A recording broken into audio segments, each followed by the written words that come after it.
Bonjour, aujourd'hui on va s'attaquer à une question que tout propriétaire de boutique en ligne se pose. Comment est-ce qu'on fait pour garder sa vitrine intéressante, vivante, sans y consacrer tout son temps? Eh bien, on va décortiquer une solution qui s'appelle ImageLoop et qui promet d'être à la fois simple et très très efficace. Voilà une question qui fait réfléchir, pas vrai? On met une énergie folle dans notre boutique, on passe des heures à tout peaufiner. Mais est-ce que nos visuels produits, qui sont souvent les mêmes jour après jour, travaillent vraiment pour nous? Est-ce qu'ils sont à la hauteur de nos efforts? C'est pas si sûr. En fait, la différence est énorme. D'un côté, on a la boutique statique. On la connaît par cœur, elle ne change jamais. Pour les clients qui reviennent, elle devient presque invisible. De l'autre côté, une boutique dynamique, c'est tout l'inverse.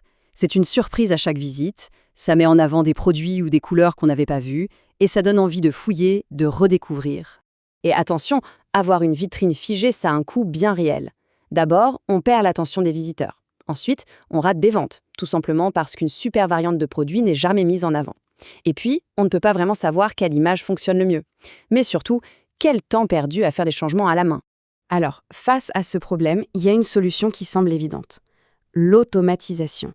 Il faut un système qui fasse le travail à notre place. Et c'est justement là qu'entre en jeu l'outil qu'on va regarder de plus près. ImageLoop, qu'est-ce que c'est concrètement? C'est tout simple. C'est comme avoir un merchandiser visuel qui travaille pour sa boutique Shopify 24 heures sur 24. Son boulot, c'est de changer l'image principale des produits tout seul en suivant un planning qu'on a défini. Le tout en pilote automatique. Et c'est ça la vraie magie du truc. C'est cette philosophie du régler et oublier. L'idée, c'est de prendre quelques minutes pour tout configurer et ensuite c'est fini. La boutique se met à jour toute seule, elle reste fraîche et pendant ce temps, on peut se concentrer sur autre chose. C'est un gain de temps absolument énorme. Bon, maintenant on passe à la pratique. On pourrait se dire qu'un système comme ça doit être compliqué à mettre en place. Eh bien, la promesse, c'est une configuration en 5 minutes chrono. Alors, voyons voir comment ça se passe. Le processus est vraiment simple. D'abord, on choisit un produit dans son catalogue. Ensuite, on sélectionne les photos qu'on veut faire tourner. On peut même les regrouper. Par exemple, toutes les photos du produit en bleu. Après, c'est un simple glisser-déposer pour choisir l'ordre. On définit la fréquence, tous les jours, toutes les semaines, et voilà, c'est terminé. Le système s'occupe du reste. Et ça, c'est un point super important. Pas besoin d'être un développeur ou un expert technique. L'outil est fait pour tout le monde. L'interface est claire, intuitive, il n'y a pas une seule ligne de code à toucher. C'est accessible à n'importe quel marchand. C'est bien beau d'avoir une boutique plus dynamique, mais la question qu'on se pose tous, c'est est-ce que ça rapporte? Est-ce que ça a un impact sur les chiffres? Eh bien, justement, regardons comment l'application mesure concrètement ces résultats.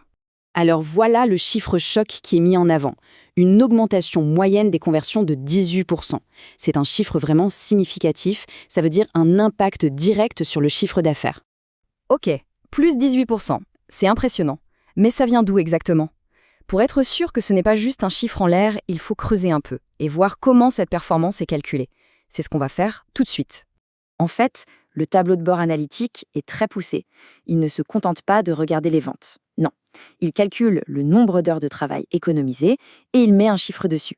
Il analyse quelle image de couverture rapporte le plus d'argent. Et il va même jusqu'à mesurer le temps qu'il faut à un client pour acheter après avoir vu une nouvelle image. C'est super précis. Et là, ce graphique, c'est l'illustration parfaite de la puissance de l'outil. C'est du test AB visuel, mais en mode automatique. On voit tout de suite, par exemple, que la variante B explose les scores par rapport aux autres. Imaginez avoir cette information pour tous ces produits phares.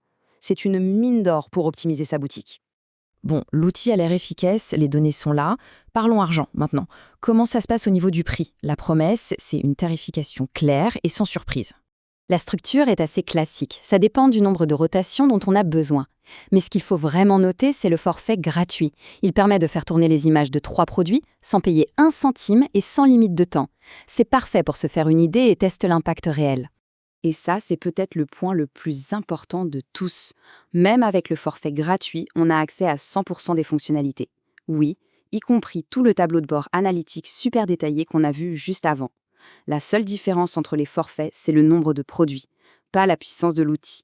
C'est assez rare pour être souligné. Et du côté des utilisateurs, qu'est-ce qu'on en pense? Ce témoignage d'EcoTools résume plutôt bien le sentiment général.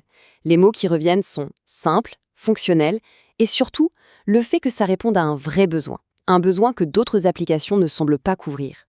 Donc, si on résume, l'objectif est clair. Il s'agit de passer d'une vitrine un peu endormie à une expérience visuelle qui bouge, qui se renouvelle et qui surprend. Et tout ça sans avoir à lever le petit doigt une fois que c'est en place. Au final, la question est assez simple. Si un outil peut à la fois améliorer l'expérience client, fournir des données incroyablement utiles pour vendre plus, et surtout faire gagner un temps précieux, est-ce qu'on peut vraiment se permettre de passer à côté? Voilà une piste de réflexion qui pourrait bien changer la donne pour pas mal de boutiques. Merci beaucoup.